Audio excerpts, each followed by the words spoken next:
You're listening to Open for Discussion, where, man, y'all probably shouldn't have said that. It tends to happen. Let's start the show. 715 East Music Group.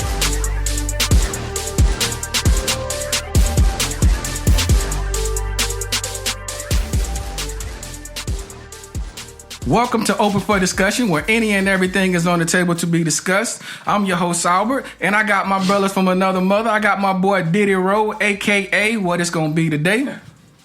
Hey, why y'all say that guy representing my boy Marcus Garvey and all the people in the GA? All right. Anybody have a chance there? Just power through it, man. Power through it. I got my boy Cleet the Geek. Yo. And my boy G-Dub. Yo. fellas, man. Y'all don't like my brothers of the African diaspora man, tell them later, y'all. in Jamaica? I know man. Al doesn't. He publicly said before the podcast that he has no interest in ever visiting Africa. Oh, man. Because it's a third world continent. I did not say that. I said that I'm afraid of the insects over there. He said he won't see Marty from Madagascar. That's what his brother said. It was a joke. Wayne said he was thinking about Madagascar, and I said one thing that you definitely won't see is Marty. Whatever, bro. Keep it going. Marty just running around over there. I hate every one of you. Oh, shoot. Fellas, man, it's good to see y'all, man. How's everybody been doing? You know, how's any new updates, anything popping? You know, how's the we haven't visited on it in a minute. You know, how's the home search going for you fellas that are currently in that situation? It's going good. It's going great, man. Going great. I'm in an awesome situation now, and more to come. Yeah, man. How was your experience, man? Because I know this is the first time you as a family, y'all have actually been in a single family home. Ooh. And so I know the responsibilities, man, they expand. And just give me a little bit about how you feel about the experience as it's going right now. Well, man, it's been awesome because, you know, wanting to get into a situation where you have a home, you're always thinking like, okay, when this happens, how would I respond? And reality is you just step up. You know what I mean? You just like for instance, lawn care. It's like, okay, well, this is, I go to a boy here, Albert. That's Terrapin Outdoors. There we go. No shame in the plug. He didn't know the name of the business. He did. He was just like, I know it's my boy. My boy right here. I know the invoice. I was like, where does the invoice come from? That is ours. Oh man, bro, I'm telling you, all these years I didn't know. But anyway, it changed over the last 2 years. It did. Yeah, it was okay. It was something with AA, right? Yeah, it was okay. Sorry, crazy man. I was like, what's this invoice? Anyway, like 2 years.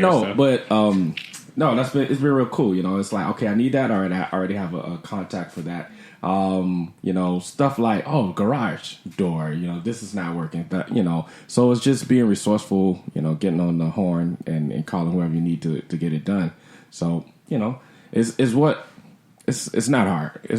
When you're thinking about it, you're like, oh man, am I going to be able to manage all of this? Like, no, you manage it just like, if you stand in a townhome or apartment. It's no big deal. So cool. It's been cool, man. B, what's the status right now, man? I know you keep most of it private, but just, for the people that's actually going through the search, what are some of the obstacles and some of the setbacks or some of the positives of your search so far? Bro, it's just a process. You go through it.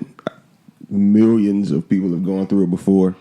And it's just a process. Nothing is ever cut and dry. And for most people, some people it's easy. Some people it's a little more difficult. But at the end of the day, if you want it, you're going to go after it. You're going to pursue it. And, you'll do what's necessary. And that's it. That's what's up, man. Yeah, I can definitely appreciate that. Dub, so you coming up, you should be right at about a year this year. Is it a year or you've already passed? Well, like in the next couple months is what I'm saying. I hit a year on August 30th. Okay, so so that's what I was thinking. Yeah, so it's been great. I recently. So you've passed that honeymoon stage of the warranties.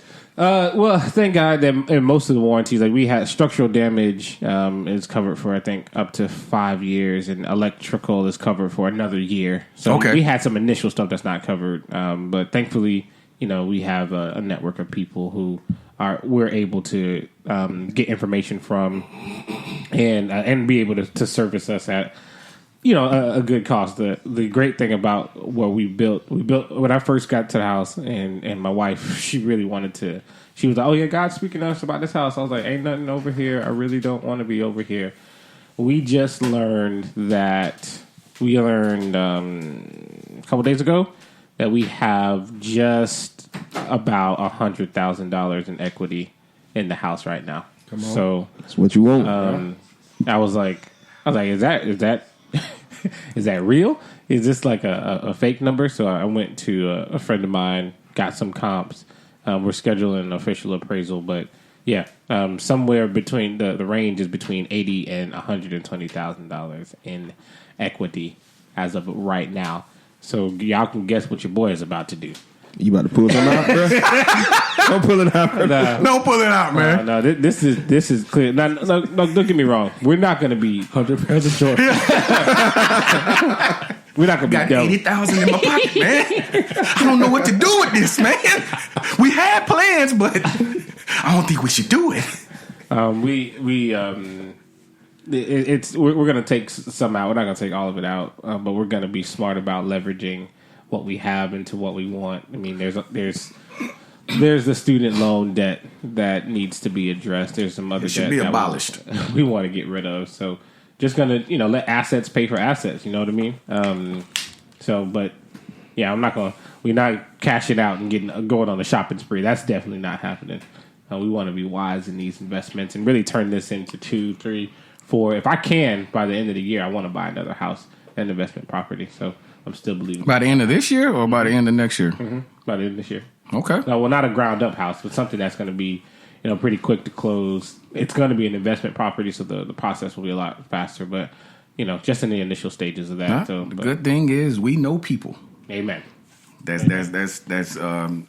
big in that industry, and they have the knowledge to point all of us really in the right direction. So that's definitely a good thing to have. I have a question for you guys, man. Have you ever went in and you seen a childhood snack that you truly enjoyed, whether it was a candy or a honey bun or something of that nature, where you was like, man, it was a nostalgic throwback and it made you feel good, it made you smile, so you decided to purchase it. Now, my problem is that when you have those situations come up and you decide to buy it and you take it home and you have what you thought it tastes like in your mind, but then when you taste it now, it is completely different and it just didn't spark joy at all. Now, have y'all ever had these types of experiences, with just something that you knew that you enjoyed so much as a kid, but now as an adult, it's like, man, that's pretty nasty. Yeah, Star Crunch. Yeah. That's a Oh my gosh. Yeah, we know. Yeah, bro. That is Chocolate what? the little chocolate, little Debbie. Little Debbie, bro. You never had a Star Crunch? With the rice outside. Oh, man, that is bad. Yeah, this wasn't recent, but a few years ago, I'm like, oh man, I used to kill those, and corn the stove. So I'm like, all right, yeah, I grabbed it. Man, I was like, all the sugar. It's not the same. It's not the same. Yeah, totally. Yeah, man. I'm the same way with moon pies, man. Moon pie. Yeah. Like moon pies, as a kid, I think it's like a graham cracker shell, and it's like covered in icing, and then there's like marshmallow in the middle. Yeah. Shut your mouth. you disrespectful. No, man, but I ate one. I tried one probably about 2 months ago, man, and I was like, what? Why would you put icing on cardboard? What is this? No flavor. No, it was the worst, man. Oh, man. And it's just disappointing, man. You see it. Dub, you got something, man? I was trying to think. Like, unfortunately, a lot of the stuff that I ate in childhood, I think I still like. I never matured in that. Just my palate Yeah. never changed. Like, I still like chicken tenders.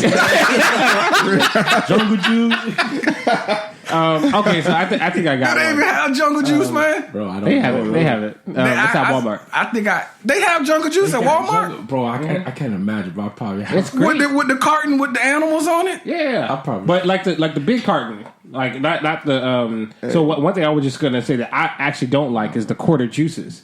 Right, y'all remember those quarter juices? Okay, maybe it's this down Yeah, south. the quarter- Right, so yeah. there used to be these juices in this With the foil That's top. like it's like a pint, right? It has a foil top. On Oh the yeah. top. Little hugs. Yeah. I don't know. Well, that's the Yeah. official. That's the name of it now. We It's call Little them Hugs. quarter juices. We call it quarter. Yeah, juice. it was a quarter. because it was At a the quarter. At the Yeah. Cannulator house. All right, so those are terrible. That's literally sugar water. That's not even. Yeah, man. There's no flavor. It's literally food coloring, sugar, and water. Yeah. That is pretty bad. Do you let your kids drink them? No. Yeah. No. Yeah, No. my kids don't drink it, man, and that was one of the things that I don't even know if we were saying this on the mic today, but when you're saying like the cultural differences, they still have them, but my kids won't experience them. Yeah. I'm just like, man, that is don't pure need that. dye and sugar. That's it. You don't even know if there's any water in there. man. That's just food coloring with some sugar in it, and they just serve it up to you and just be like. And it's great because you buy a whole bunch of them because they're a quarter. Yeah. Like, Yeah. I think now you get like 30 or so in a pack at your local Walmart or whatever, and it's like $2. And So I'm like, what I've realized, I've been on this recent health journey because I went on the scale about a week and a half ago, and I was like, fat. Health jerky's a week and a half. oh no, Always on a journey, buddy. To help start them. nah, man. this time I am staying on this thing because that scale was way too high. But anyways, I started realizing like how cheap it is to be unhealthy and how much of an investment it is to do healthy. Yeah. thing. Even on my way here this morning, I was like, I got to get something to eat. And I was like, crap, I can't eat at none of the fast food restaurants because all of the things aren't within my plan to eat. I'm like, crap. So I got to come to this podcast hungry because I can't. I got to make a decision not to eat these things because the decision to do that. And it's like, oh, this is cheap. I just pick this up real quick. And that's Somebody it. had Put it in some your fast avocado food. toast, man. What in the world? I almost threw up. I can't. That's not the meal plan you going. No, absolutely not. I know there's some people out there that like avocado. I am not one of them. I cannot stand avocado. But ultimately, like the quarter juices, man, are like literally they're a quarter, so you buy them all the time. But there couldn't be anything that was more unhealthier than that. Yeah, like, man. it's like it's ridiculous. Not to get too in depth with it, man, but that's the way it's set up. Yeah. It's set up to just continuously keep you people who are lower in income. Not saying you're broke, not saying you're poor, but people who are lower in income, those items are readily available for you, and then they make the healthy lifestyle eating way more expensive. So if your budget is $80 to $100 a week. More than likely, if you have a family of 2 or more kids, more than likely you're not eating that healthy. I have a little bit difference of opinion here. I mean, what would we expect anything different? I'm a big believer in affordability is not a matter of money, but a priority. I think that we may have been socially conditioned to say that our health is not a priority. I will concede that. But we can make the decisions on whether or not the things that we eat are bad or not. I grew up in a culture where our grandmothers and grandfathers used to have these Sunday throwdowns. Yeah, man. With the just Fat back. amazing spread. But almost everyone in our family had diabetes, high blood pressure, dealing with these chronic issues. And they still eat like this. It's like Straight up. I don't care. You know what I mean? Maybe up. they do a diet soda. You know what I mean? It's like, Which is still bad. It's worse. Yeah. terrible. So I like right now, y'all know I don't drink a ton of water. That's something that I am changing. I am trying to like increase my water intake. Want to know why I didn't drink a lot of water? Ain't nobody in my family drink a lot of water. All right, my father was the Coca-Cola machine. Like, we had Cokes on Cokes on Cokes in my house. That was literally his favorite drink. And my mom right now, she's been like, you need to be careful. You need to be watching, what you're eating and stuff. But I didn't start to make it a priority until my wife this year, starts literally changing her whole thing all up. She started eating better, started drinking water all the time. I'm like, who are you? What happened? What are you doing? But, are you dating someone else? But it was just, for us, it was just a decision. Like, we had to make a conscious decision to stop eating the bad thing. And I won't say we. I've been doing this for a week and a half. You can say we, bro. You made a decision, bro. Go ahead. You included, bro. The truth of the matter is, like, that the healthier things are out there and they are more of an investment, but we would spend the money on something else. Yeah. You know what I mean? Like, we'll spend the money on something else that does not contribute to our long-term health. So yeah, I was going to echo exactly what Wayne said. I think it's more decision-based. Prioritize. But at the same time, you can't deny facts that there are food deserts to where scientifically it's been proven and the data supports it that there are regions that don't have access to fresh vegetables, fresh fruits within a certain proximity of their home. Those places are classified as food deserts. So if you look at it, their immediate options are unhealthy options. Yeah. And so, that's one of the things that I think, that has got to be addressed.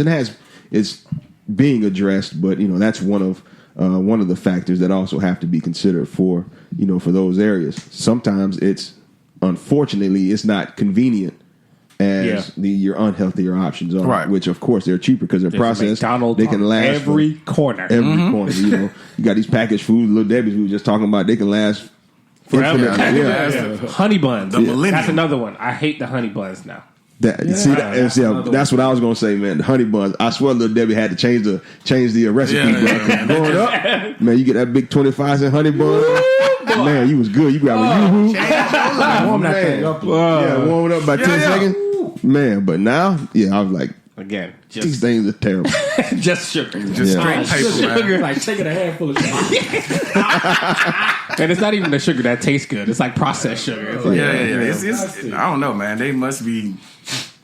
I don't know if they changed the recipe or as we grew older, our taste buds changed. I don't know. I think it's a combination of both. If it's if all of a sudden the same thing, it had to be a change. Because I think what ends up happening a lot with these companies is that the current recipe, what got them there, is that's a really unique recipe. It takes time, money, and effort to be able to build that, to scale this down. We're going to pull the sugar back a little bit. Yeah. Because guess what? We're not the market anymore. The new market doesn't have a recollection of what the old they don't product have a barometer to go with. I give you a prime example. So we've been buying the oatmeals, was it Quaker oatmeals for a while, for a few years. So it's been always the same taste. And recently, you could tell, like, they changed the packaging, but you could tell they changed some of the ingredients. They scaled back because it's like, this thing just got bland. It's cardboard. Yeah, we're like, why is it so bland? Is it you? Yeah, no, I'm tasting it too. I'm like, okay, yeah, they don't change. They don't cut back a little bit on it. They've eliminated flavor. It's just straight sugar now. And if you like the taste of sugar, you're good. This is the snack for you. And kids, I can tell you right now, my kids, if it's sweet, they're gonna eat it. Yep. I mean, it don't matter what it is. It could be just chocolate covered anything, and they're like, "Oh, this is good." I'm like, "This is terrible." You're trash. Like they'll get into y'all ever had chocolate covered pretzels and chocolate covered chips and stuff like that? Pretzels, not chips. Yeah, I'm not a fan, man. No, pretzels are dope, man. Yeah, you gotta have the right blend. It's the only way I eat pretzels. Yeah. Sweet and salty. I don't know what it was when Kim was pregnant last time, bro. That's all I ate. Just going through them. So you had cravings too? I have to say, bro. I would be bold enough to say, heck yeah, bro. This weight gain is because of the baby. Yeah, this is the baby Bro, weight gain. I just wanted, bro. It probably was me too, because she was going through it. Bro, I was just like, that's real. Pick me up some pretzels. And then now, I don't care for it. I mean, I eat them, but I had to have one like once a week at least. Yeah. The kids are here, so But yeah, I was going to say, I go away. don't know, my kid, I think my kid's a vegan. My son.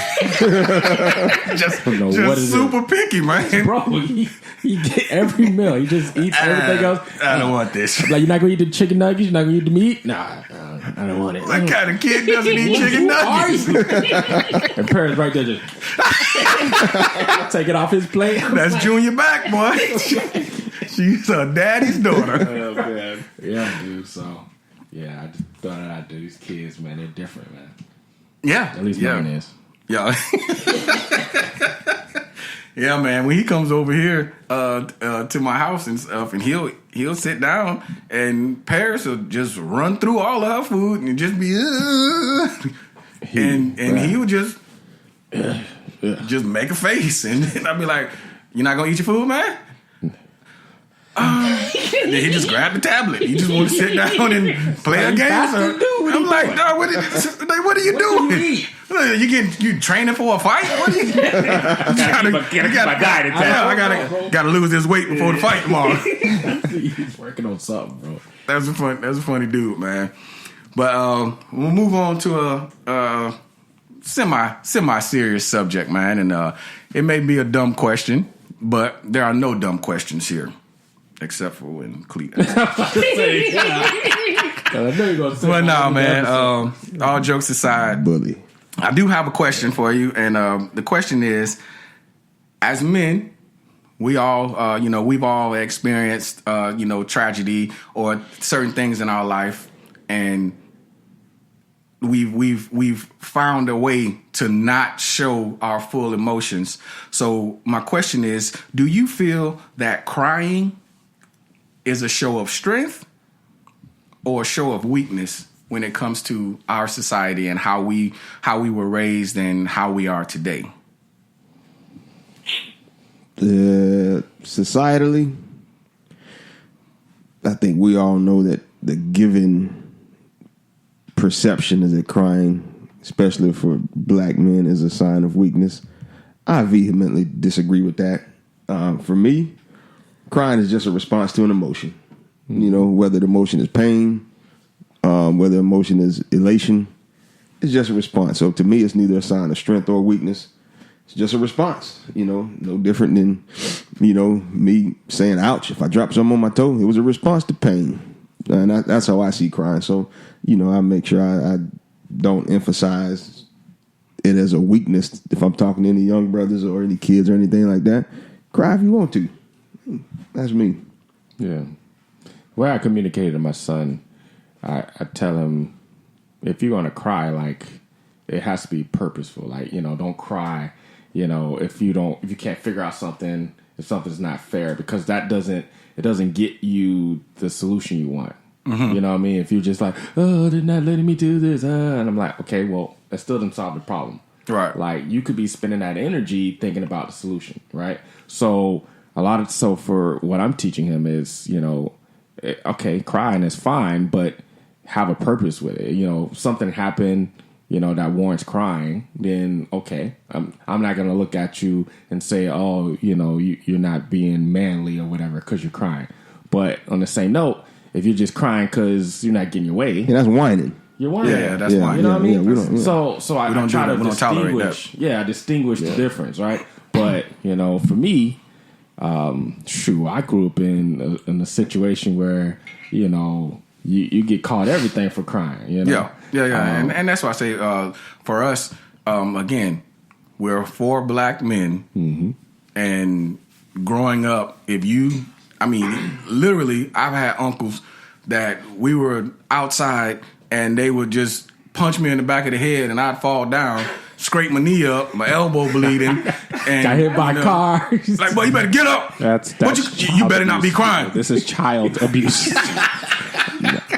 I don't see nothing wrong with that, That's bro. what I'm saying. That's teaching you toughness, bro. That's real life, man. Your uncles, the majority of us coming up, you had either an uncle or a cousin, or, if we were fortunate enough to have older brothers, that the way you taught toughness when we were being raised is to go out there, you fight each other, you wrestle each other, you get hurt, you get cut, you get scraped up, and you better stand up and you better not let one tear come out your eyes. And that's the way we were taught. And so that's why I say, is it growing up, now that we're mature, and in our growth process, do you see it as a weakness? Do you see it as strength? Because of some of the perceptions that we had, from it. If you cry, you be like, "Oh, you're a little sissy over there." And be like, "Wait a minute, you literally hurt me, man, for real." Yeah, I think it's so because I grew up in it. I still believe in a lot of it, but I would say this: I think what could have been done better, and what I strive to do with my son and my nephew, is the context of it. And that's kind of what I was just talking about earlier. So there's context where if you're crying, it's warranted. Like, obviously a loss of a loved one, something detrimental that's really, it meant a lot to you. You might, like, there's a difference, like you just distinguish, there's a difference between whining and crying. Like, you might have just practiced for this one, sport, and you guys played hard and you lost. So that emotion came and you're crying. It's like, okay, I ain't going to knock you for crying at that. But if you whining because you're not passing me the ball, it's a difference. Right. So I think context of it is very important. I think there was no context growing up. It's like, no matter what. No. You know what I'm saying? Yeah. Don't cry. It's like, oh my God. My bone is sticking out, man. My arm. I don't feel my arm. Right. So context is big. I think it's the distinction that needs to happen. That's what I think. Yeah, this is a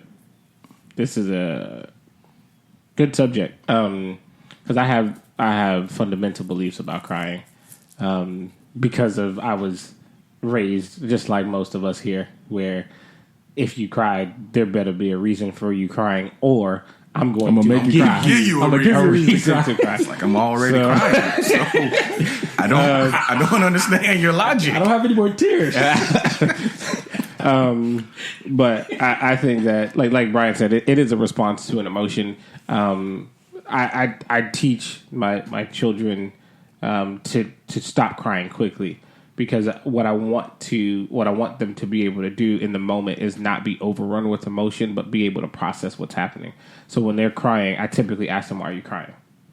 Do you understand why you're crying?" Like Cleet said, if it's like, "Oh, because such and such didn't do," stop. I mean, stop right now. Like, don't even waste another breath on that, because number one, that's something that's outside of your control. So what are you crying over it for? And then number two, you need to focus on your actions and how you're reacting to circumstances and situations. Anyone who knows me knows that when my kids get hurt, I'm the one that they run to, because I will hold them and I will make them feel better about themselves. I'll remind them of who they are, make them say their name just so that they can understand, like, oh, okay, I'm all right. But that's deep, man. I think that in most cases we have in society sometimes a mindset where we coddle a bit too much and we focus too much on being in the moment of emotion. Now, like Brian said, you got to express emotion. So it's not like, I'm not saying don't cry, but a lot of things that we're crying for, we should not be crying for.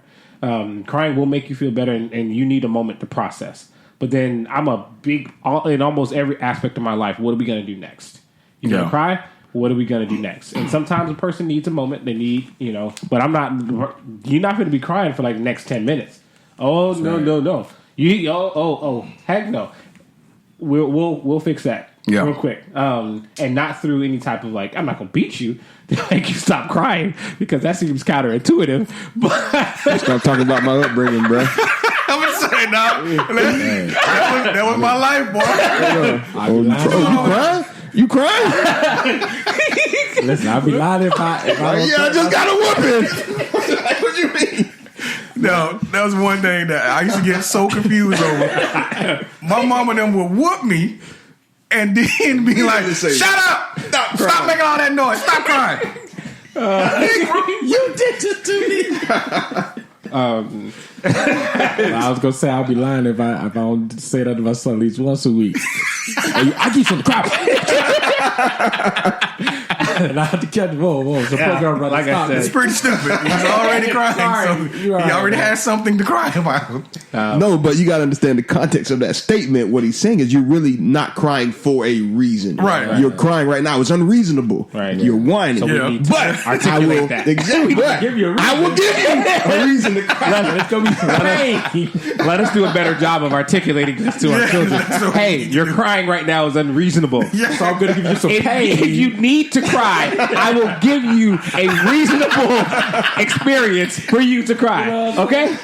All right. You don't want that reasonable experience? All right. Cool. Let's talk about it. But yeah, I mean, and that's my mindset on that. I don't like personally. I don't like crying. I don't like the way it makes me feel. I don't like the way that I'm processing whatever. So I tend to make myself not cry for very long. In the past, 10 years, I've cried 5 times, and I can name each and every one of them. Go. First time I cried was in. Don't really go, man. I can go. So the first time is when I got kicked out of my ex-girlfriend's house. It's really an experience with this guy.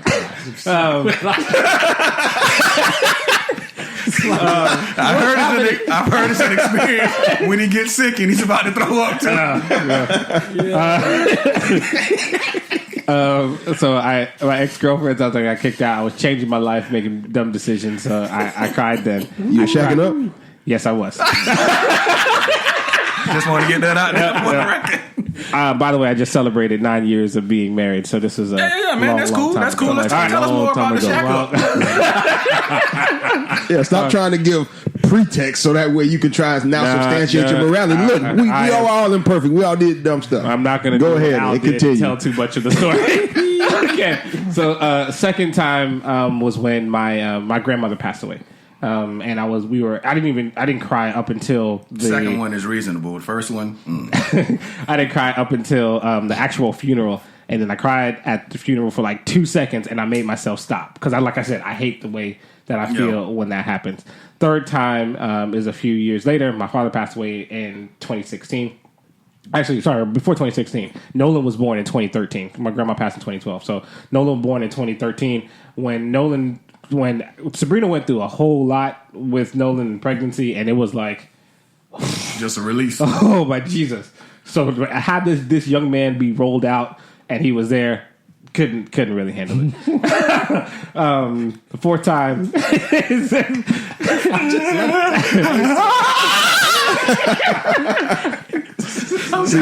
is why brothers don't cry right here. This man is expressing his moments of vulnerability.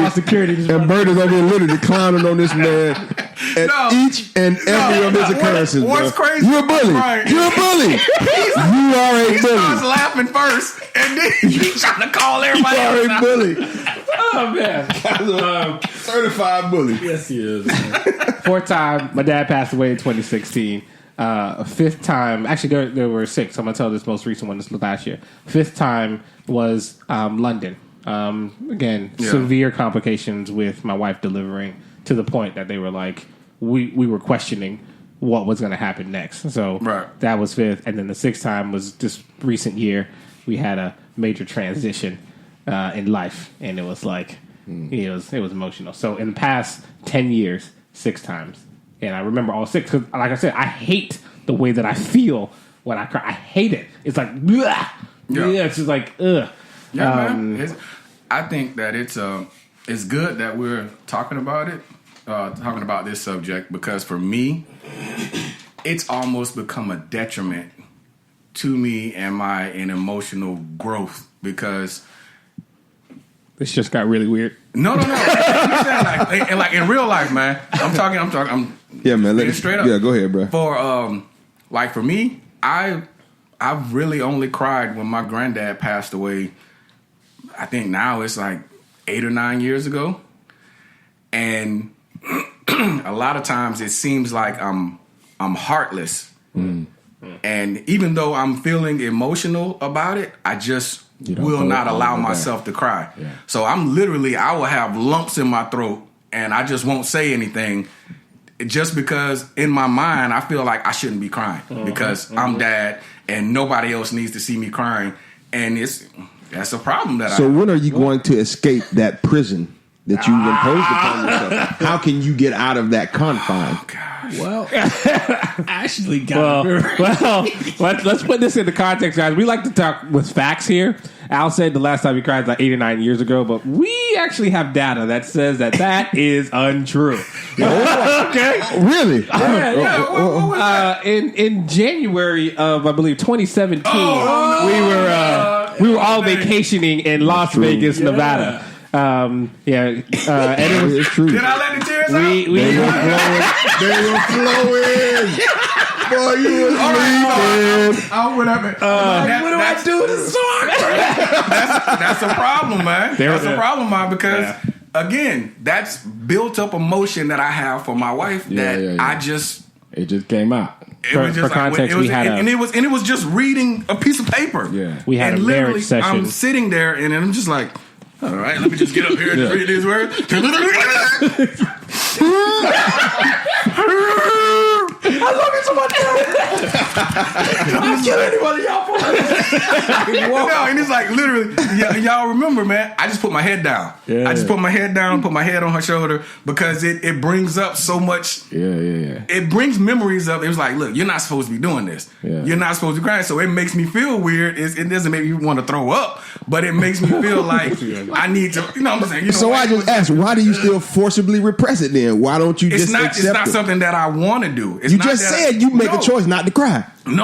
I said Okay, go ahead. I've built up so much in me that over the years that I don't do it. It's not because I don't Gotcha. want to do it. It's just I'll find myself in that moment and I'll be like, just let him out, man. Just let it. No.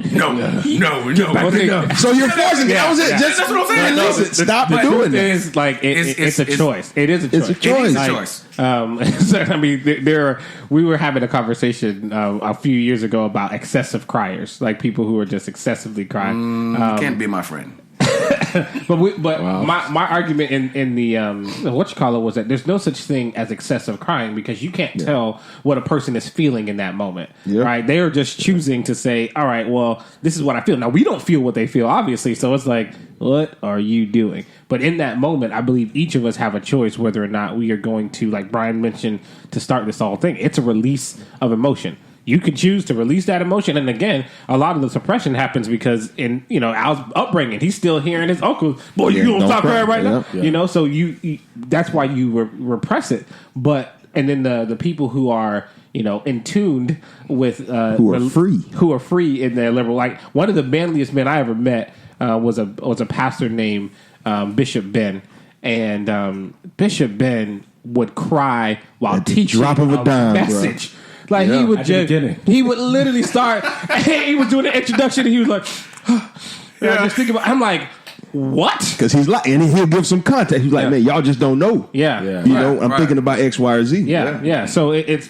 I think it's very, very important that we choose to release these emotions in the right way, so that we can build those examples. That release of emotion is okay as long as we're not like sitting up there eating ice cream for the next 3 days because Yeah. Yeah, you gotta go get your estrogen levels checked if that's the case.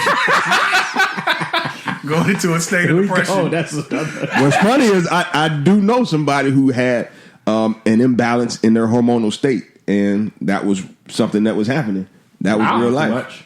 They were having an overproduction of estrogen, and they had a testosterone shortage. just going and crying. so yeah, they were actually able to get it corrected. Wasn't that what movie was that when was that man I'm trying to think of when they I think it was The Longest Yard, the one with Adam Sandler and stuff, and then they gave one of the guards, he was a super tough dude, yeah, the and one they guy. gave him estrogen pills, and so he on the field like, why are you yelling at me? Yeah, I remember that. Yeah, man, I don't know, man. It's just one of those things, man. We just diagnosed you, bro. You are making a decision to repress it. I am, bro. based off of your past upbringing and the societal depictions just of what watch you This Is perceive a Us, man bro. should do. I think it was. I right actually here. love This Is Us, man. But I don't cry. What? No, man. Are you crying off a TV show? yes, Absolutely. yes. Absolutely, bro. I embrace it, bro. Y'all didn't cry when Cleo got shot and set it off? No. Bro, y'all heartless. The only heartless. no. I almost cried when Ricky got shot. Yeah, when When Ricky, bro. got shot, Ricky got shot. That was different. I was like, Not Seven. bro. Yeah, bro. John Q had me leaking, bro. no, John Q Man. had no. My eyes did. My eyes did man. this, boy. I was like, Hey, listen. I was blinking, boy. Hey, I embrace crime from these. Especially not having kids too. This is something I actually realize now, man. I think your perspective you shifts, start- and not to say you shouldn't be heartless before, but I think contextually you can really place yourself in situations Bro. when you're able to see man. your family in this context, man. The only bro, time that's I how- came close to crying in the movie, this is the closest I came. I did not. The whole theater was crying. Was in Best Man Holiday. Best Man Holiday. Oh, When after what you call it died in the Best Man Holiday, his wife died. He ran from the football game and got home, and she was already he was all ready to go. Like I said, Bro, you a bully. I was a bully, bro. I respect that. No, no, like I said, Hey, I cried at that, bro. I cried This Is Us, bro. Like 5. I cried when my wife baked me a cake. It was just so beautiful, dude. And it's just like my mind. I just couldn't wrap my mind around it. Let me tell you, in my adulthood, bro, I've embraced it, bro. Hey, when they see us, boy, I was leaking. You were in that, crying? When You were they crying see at us, that? when they see us, the documentary? What do you mean? Wow. Bro, I was angry, bro. oh, not the open one. Oh yeah. I was thinking you was talking about This Is Us. The Ava, Yeah. Ava, Yeah, when they see us Ava Central Park 5. Oh, yeah, when absolutely. When dude, what's the Yeah. dark skinned one? I can't remember. Someone with a T or something. Yeah. Yeah, But he's yeah. still angry with his dad. Yeah, Absolutely. yeah, What you talking during the Oprah deserved interview? Oh, absolutely, man. I was infuriated. Yeah, I mean, yeah, that was a strong emotion, man. Did you cry though, man? He was like, Probably. I think I like- was just like, Yeah, during the Oprah interview, because to me, bro, there is a sensitivity that I have for people's plights, and I personally, and this is me, I don't speak for everybody, but I hate seeing people going through certain things, especially unfairly. I mean, I get emotional if I see somebody on the side of the road. So naturally, I'm typically apt to help that person, and what I love is my daughter. My kids have embraced it. They'll see somebody, hey, Dad, can we give them money? But it's just a sensitivity to know, man, these are people, these are humans. And I can't speak for everybody, but I do have sensitivities for that. My heart goes out to it. So those are the things like family stuff, stuff like that. Like I'm like, dude, these guys lost a major part of their lives, dude. And you see, even money, they got money, and that did nothing for them. Yeah, that one dude, the one who spent the most time in jail. Corey, Corey Wise. Yeah, Corey Wise. Well, he seems to be the best off in terms of like from a mental state. Yeah, from a mental Not standpoint. him. What was the one who already had issues before going into jail? He had he was a little slower. I can't remember their names, all of them. Of course, Corey Wise was the one who did the most time, and he went to Rikers. Yeah, I mean, he ain't gonna say probably, he had the most horrific experience. But that's not to demean the rest of their experiences. Right. But yeah, you don't send a teenager to Rikers Island, period. Yeah. So yeah, man. I mean, like, hey, I don't care, man. People climb me all I want, because I went through the childhood and tried to live up to that. And I'm like, I'm girl, I don't have to live up to that. Shoot, I'm giving me a good crying. Shoot, I don't care. You playing your cross? What are you doing over here?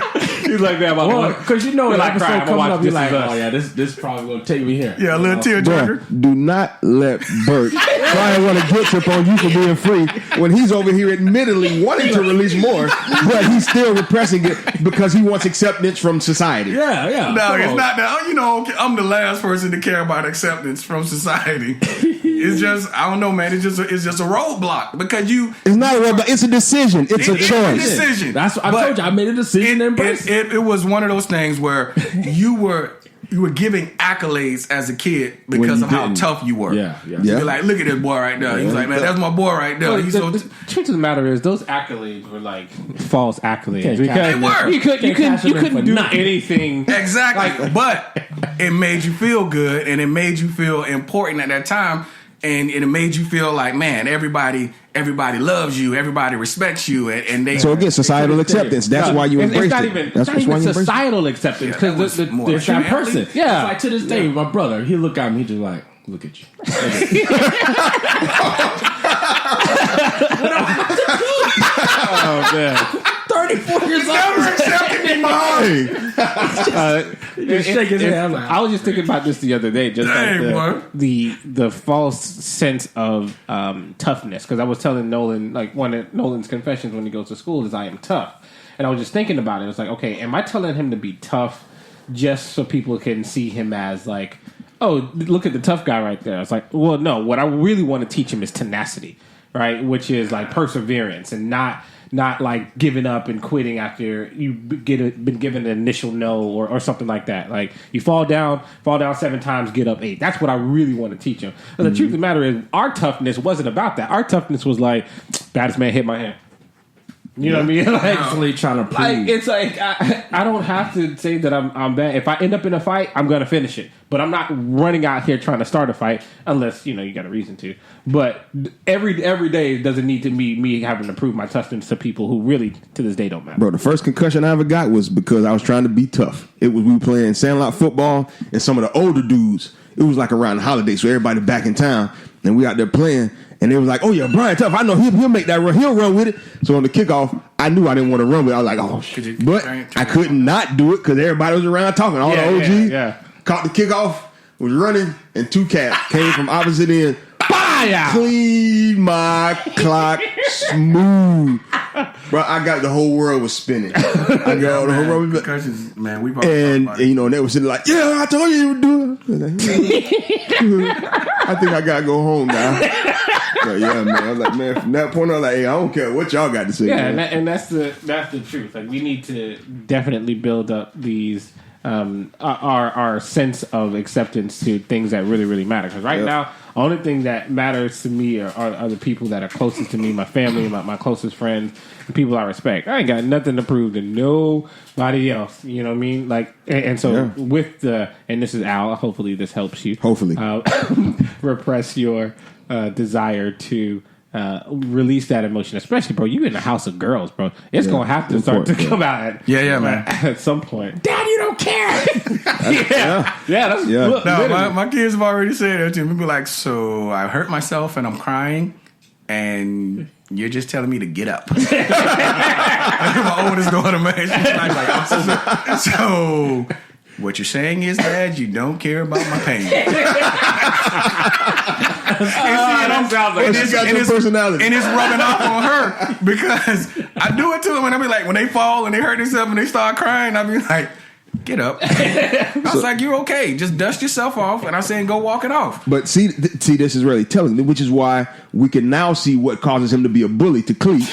And you are very, you're hard. We get back to the root of it. This is come on, man. You got to shut Brian down, man. This is a therapy session. All of us. Absolutely.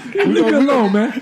Thank you. I hate all of you guys, man. I just want to make sure I reiterate that. It looks like Brian is going to go for that psychologist degree after he goes to law school. Nah, so, bro. We just get to the root of this, man. I agree. Get to the root, bro. Get to the root. So I think in closing, what will you do to move forward? Will you stop repressing your emotional state? Because crying, if who do you believe is going to look down on you? Do you believe someone is going to laugh at you for crying?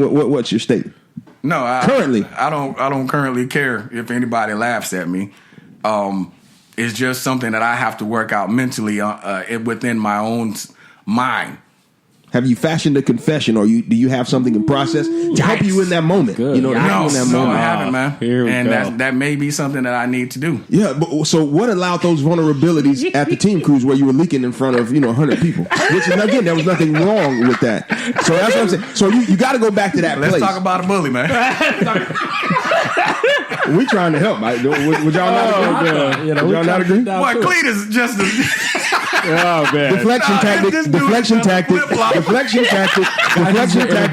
you haven't noticed, we're trying to get to the bottom of the issue. He's deflecting the Cleet. We understand that this is a sensitive topic, but look, we're trying to help you. Will you boys? Go ahead, cry, man. Come on. I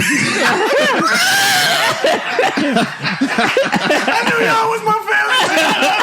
I love y'all, man. Y'all, man. I'm telling you, man. Take the keys to my car, man. Y'all can take it. Here we go now. Another deflection tactic. The comical moment. Look, we're trying to get to the bottom of this. We won't move on. Look, man, this is a very serious moment. Very serious moment, man. I appreciate. We're not going to stop until you commit to saying you will stop repressing. I will stop for the repressing, sake of your family, for the sake of your kids, my family, man, for your own well-being, for my own well-being, sir. I will All stop. right, we on it. Okay. Hey, that's cool. Y'all heard that? Well, for my boy, I was over here crying. I was crying, so we'll sign off. Man, what would you say would be the underlying message, B? I'll let you close that out, man. I don't know. See, when you give him a moment, and he's not trying to be a bully, he just says, I don't know. To be serious? Oh, no, I'm serious throughout the whole time, bro. Nah, Yeah, man. well, Overall, anyway. man, you know what I mean? Sometimes we as men, and especially as black men in our society, man, we get caught up with, as B said, looking for, taking the false accolades that we were given as a child and, putting that into our adult self. And now we've actually created a roadblock that was never even really supposed to be there. So, just overall, I would say the message from this is just, find out who you really are. Revisit some of those problems and don't be afraid to just let it out. If you want to cry, cry. If somebody laugh at you, it is what it is. But you doing it for your emotional well-being and your stability. And that's where I'm going to leave it at. So for me, my boy Diddy Rowe, my boy Cleet the Geek, and my boy G-Dub, we out.